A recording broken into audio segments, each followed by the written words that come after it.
Guys, welcome back to my YouTube channel. I know it's been such a long time and I am so sorry guys. I know it's been a longer time. It's been like a year since I posted anything, but a lot has been happening in my life. I've been so busy with work, with the kids. Good Lord. It's a lot, but at least I'm here now, right?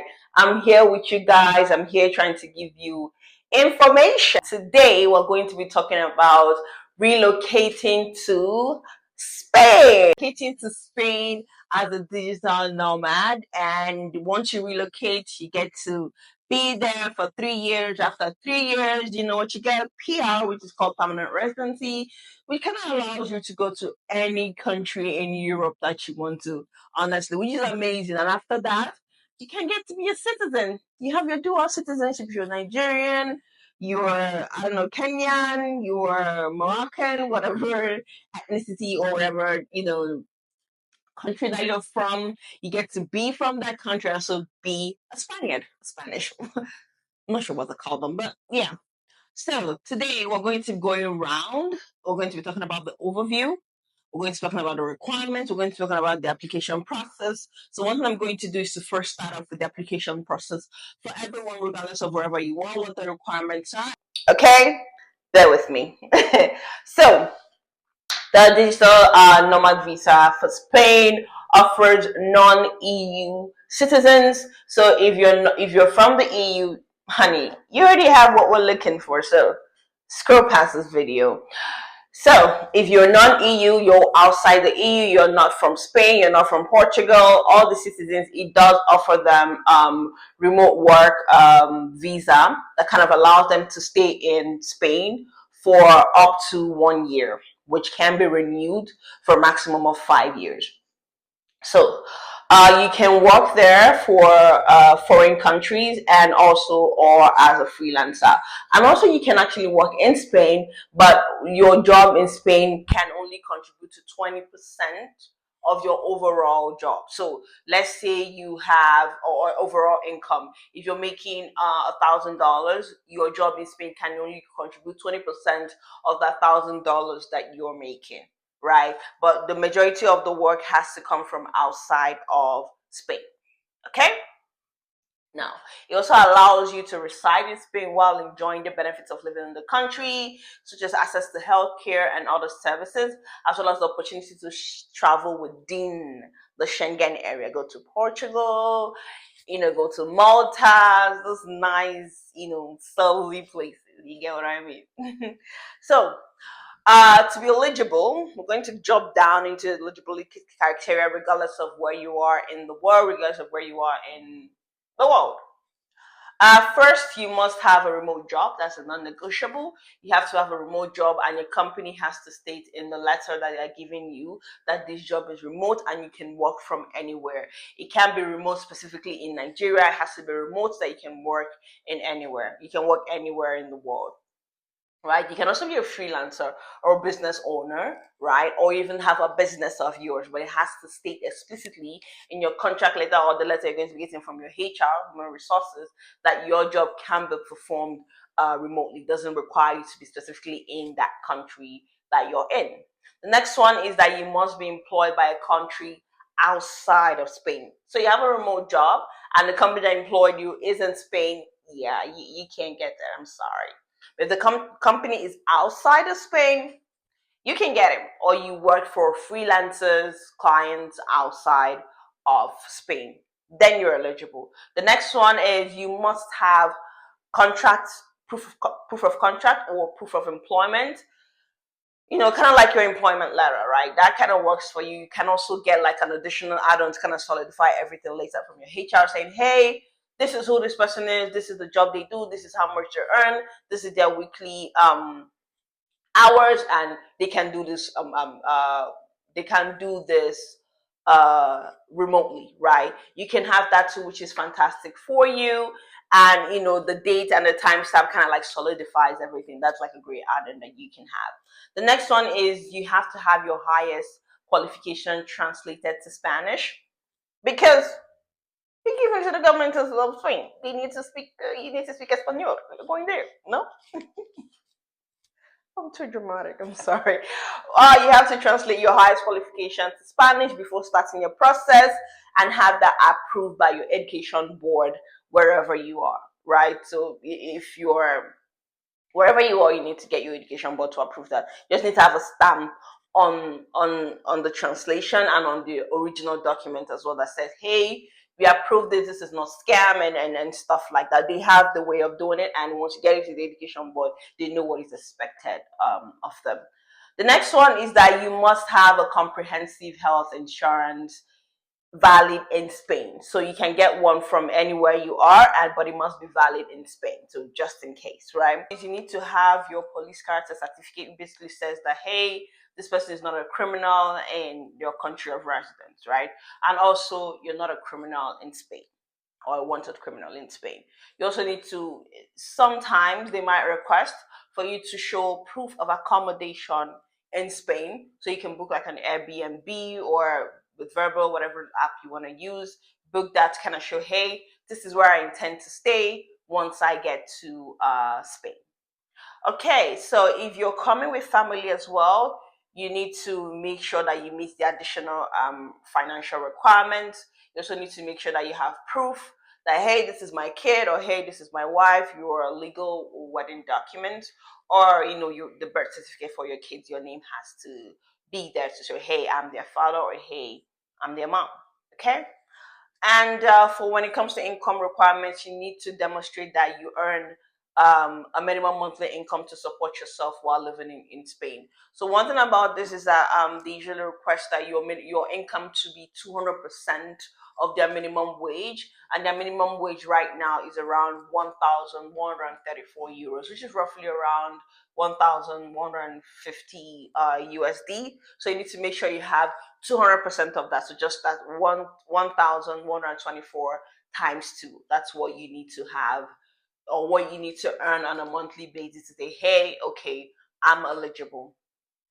The next one is, and I mean, that's like the baseline. That's the minimum you can earn. But obviously, you can earn more, 2,000 to 5,000 euros. That's good for you. But remember, if you're coming with your wife, your kids, if your wife also has a remote job, perfect. But if not, she also, you need to have the financial requirements to be able to do that. So if you have, aside from the 200 income, you need to add additional 75% of that. If you have one kid, additional 25%. So you need to keep adding 25% on top for the number of kids that you have.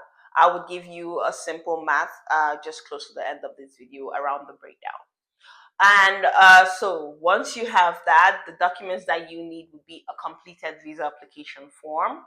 And the next one would be your valid passport. It has to be still valid within 6 months. So if your passport is about to expire, I would highly recommend that you get a new passport before you start the whole process. An international passport, that's what I mean. The next one that you would need would be your bank statement, your pay slips, your contract that indicates your monthly income, which should suffice for the application. The next one is the proof of health insurance. You're going to need that, and your police clearance certificate, and then proof of accommodation, and one passport size photograph. But I'll just take two for good measure, just in case. And then you need to get the visa application fee, which is around 60 to 150 euros per person. And this is also dependent on your location and nationality, FYI. So once you're ready to apply, you need to make sure that you meet those criteria. You've prepared all your documents that I have mentioned above, and then you find the nearest Spanish consulate to you to go to apply. One thing you would do that we usually advise is to email them first to book an appointment. Once you email them, you book an appointment, then you're good to go. The other thing you need to do is to now submit your application. Sometimes they might ask you for an interview, sometimes they might not. So one thing I love about the digital nomad visa is that it takes roughly 3 to 4 weeks to process. So if you want to leave the country ASAP, this is your, I guess, way to go as soon as possible. So, and it's not because when I applied for the Portuguese digital nomad visa, it took me roughly around 6 months or more honestly, before I got any form of feedback. And not to also, I guess, shit on them. It did take them a minute because they had like backlogs and stuff like that, but that's fine. And the one I applied for was called D7 visa, but they have a very, very much more robust visa now, digital nomad visa. And if you want me to talk about it, just let me know in the comment section. I'm more than happy to delve into that. I got you guys. You know me. I got you guys. You want to relocate? I'm your girl. Okay. And so once you've received your visa, next thing for you to do is to travel to Spain. And once you get there, you need to register with the local town hall and apply for a resident card. Because your digital nomad visa typically lasts for 1 year, but the resident card can last for 3 years. Then you can now apply for. If you don't want to apply for the resident card, that's fine. You can apply for a renewal once it expires after 1 year. So a couple of things to note is that the visa is granted for 1 year, but you can also apply for an extension if you want. If you continue to meet the requirements, you can apply for permanent residency after staying 5 years in Spain. Sounds nice, yeah. Okay, and you can bring your family members, your spouse, your kids. However, you need to make sure that you have enough money to be able to cater for them, because people are expensive. And the next one is a work flexibility. While digital nomad allowed you to work remotely, you are not allowed to work for a Spanish company while on the visa. So your work must remain with foreign clients. Okay, that's it for global. For everyone who wants to apply, that's all the requirements you need. I can also send you a link to the Spanish consulate, and you can go there and do much more in-depth research. One thing I would highly recommend is to still go to their website to do much more research, because you're going to need it. And one thing else is, because of the fact that nationalities differ, there might be additional requirements that is expected for different nationalities, because it depends on your nationality, to be honest. Because I did see that for some British nationals, there's additional requirements for them, and I saw for some Canadians. But you need to do much more extensive research to be able to you know get those requirements. But what I listed for is like kind of like a baseline that you can start with and then go from there. But typically, all the requirements I mentioned are the requirements that you expect that to bring. And if they need more, they can email you or they can call you. Or if they need like additional interview from you, they would email you or they would call you. Okay, now we'll move over to my Nigerian people, the digital nomad visa. So I'm going to read it off the website, so please bear with me. Right, the visa for Nigerians is intended for any foreigner planning to live in Spain as a resident, working remotely for a company or employer outside of the Spain national territory, and you're using computer telematics and telecommunication. Basically, what this means is that you're working remotely. You're using your PC to work. You don't have to be in person. Like, let's say you're a banker, right? You need to be in the bank to be able to work as a banker. But if you're a remote guy, you're a tech guy, customer service remote, data analyst, your product manager, so long as you can do the job remotely, then you're eligible to apply, right?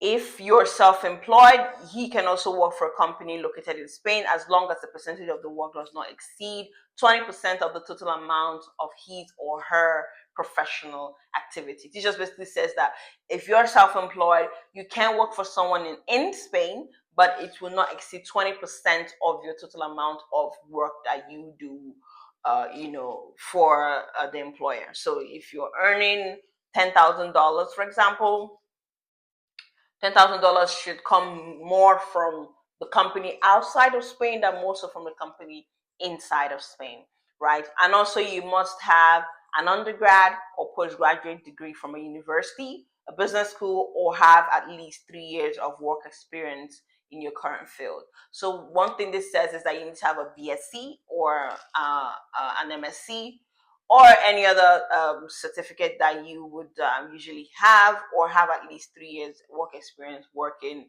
as a software engineer or as a data person. If you don't have that, then you need to have a degree from a university, which is, it kind of cancels it, right? If you don't have the degree, at least you have 3 years work experience, which is fantastic. If you have a degree and you have 1 year, you can still go ahead and apply.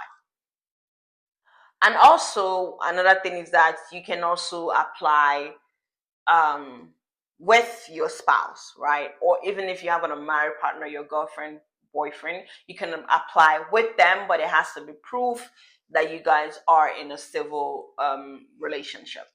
Then also you can your dependents or dependent relatives in ascending line to form part of the family unit. So if you have an adopted child, you have kids, they can apply with you.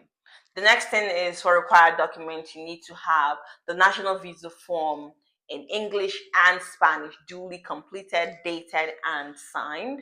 One recent passport photograph taken against a light background, face facing forward without dark or reflective glasses or garments concealing the applicant's face. The next one is an unexpired passport. Your passport must be valid for at least 12 months before your intended travel date. And you need to also have a minimum of 2 blank pages in case of all my jalads that used to travel, like say tomorrow, no day. I beg, leave 2 pages for the Spanish government, please. Okay. Next one you need is an NIE certificate or proof of having applied for the NIE certificate with a couple of receipts from the consulate. The applicant must ask for an appointment in writing to an email address which I'm going to show in the screen, indicating his or her need to obtain an NIE for the purpose of applying for a digital nomad visa. You need to apply for it from the consulate in Lagos, but you need to email them first of what your intentions are. Okay? Next one is original copy of your police character certificate for applicants over the age of 18. If you have a younger daughter or a younger son, then they don't need to apply for that. Obviously, you're not marrying someone under the age of 18, so your wife is over older, so they need it. Resident in consular district. And the next one that I have here is proof of representative's identity and capacity. If the applicant is a minor, he or she must submit one of his or her parents' or guidance ID or passport, as well as a document proving kinship. That's like a birth certificate. The originals must be shown when submitting the application. Non-Spanish documents must be legalized. You have to legalize all the documents that are not in Spanish. The copies of the identification documents must be notarized. And the other one is the payment of the visa fee. The visa fee is compulsory and has to be made at the same time when submitting a visa application. So as you're submitting a visa application, you're paying for the fees. The next one is health insurance. Applicants must submit an original and a copy of the documentation proving that he or she would have public or private health insurance coverage provided by an insurance company authorized to operate in Spain. The insurance policy must cover all the risks ensured by Spain's public health system, which technically just you having like a health insurance, international health insurance like Asamansad or whatever one you want to use. Just make sure that Spain is there and it covers most of it, which is injuries that can occur, right? And in most cases, those health insurances does cover that, so I wouldn't worry much about that.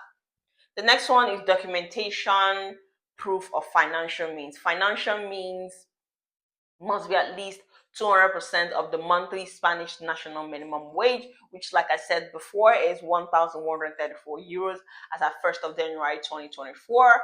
I'm not sure what it is right now in 2025, but the increase that they do, usually like 20, 30 euros, like 5 to 10% increase, is not that huge that I have seen since 2022, I think. And if you're bringing family members, the first family member you must provide additional. They must provide additional financial means of at least 75% of the Spanish national minimum wage. And for each additional applicant, you need to have 25% of the Spanish national minimum wage. Like I said, at the end of this video, we're going to calculate that. In order to prove the above mentioned resources, any means of proof as acceptable, which could be work contract, bank statement, pay slips, etc. You can provide either of that. Okay.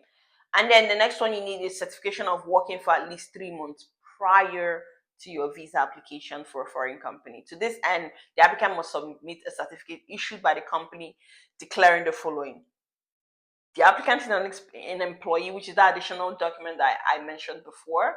The applicant is an employee. The length of contract, explicit consent to work remotely in Spain. If the applicant is self-employed, the length of contract and the terms and conditions to work remotely in Spain.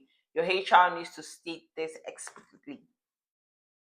The next one is certificate of incorporation or its equivalent, declaring the date of creation of the company or companies and its nature of business. That is, if you're going there as a self-employed individual or business owner working remotely. The next one is if the applicant or a company decides to register with the Spain National Security System, which is like SSN, they must provide a certificate proving that the company and the company's registration. If the applicant is self-employed, he or she must provide a certificate of registration with RETA, responsible declaration by the company if the applicant is an employee, or the applicant if self-employed stating their commitment to comply with the Spanish social security obligation before starting any work-related activity. The next one we have is the company of your university degree, translated into Spanish by an authorized translator. You can see authorized translators in Abuja or Lagos. You can definitely get them there. And it has to be legalized after it has been translated. Or even if it's a professional certificate, it has to confirm that an applicant has at least 3 years experience in his or her business activity.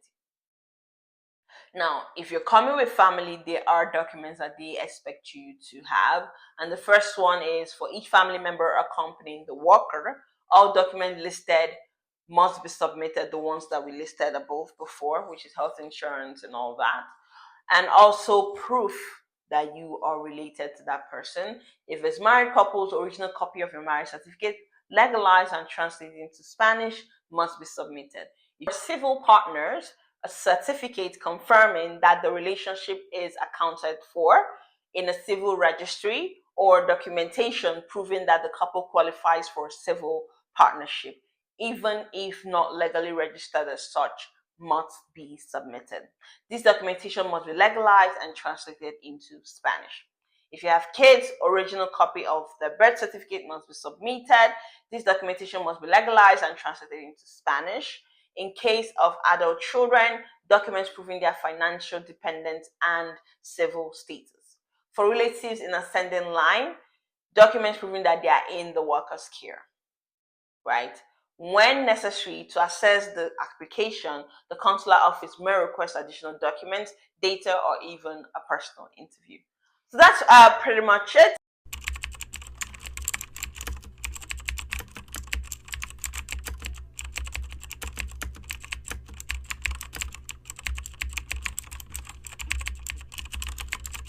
Thank you so much, guys. See you in my next video.